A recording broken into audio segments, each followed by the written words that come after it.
ఏపీలో ఎన్నికలు అయిపోయిన తర్వాత అందరు చూపు వచ్చేసరికి ఎగ్జిట్ పోల్స్ కోసం వెయిట్ చేస్తున్నారు. మన దగ్గర కొన్ని ఎగ్జిట్ పోల్స్ రిపోర్ట్స్ ఉన్నాయి, అవి చూద్దాం. ఈ వీడియోలో అయితే కేకే సర్వేస్ ఈ రిపోర్ట్ చూద్దాం. వీళ్ళు వచ్చేసరికి మూడు ఇచ్చారు. ఒకటి గెలుపు, ఏ పార్టీ ఎన్ని గెలిచింది, క్లోజ్ కంటెస్టెంట్ ఎన్ని అనేది ఇచ్చాడు.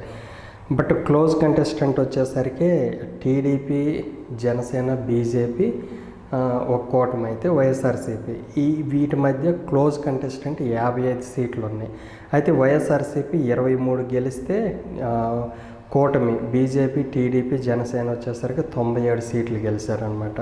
సో క్లోజ్ కంటెస్టెంట్ టోటల్గా వైసీపీకి వచ్చినా సరే 78 అవుతాయి కాబట్టి ఆల్మోస్ట్ అధికారం కోల్పోయినట్టు ఇచ్చారు.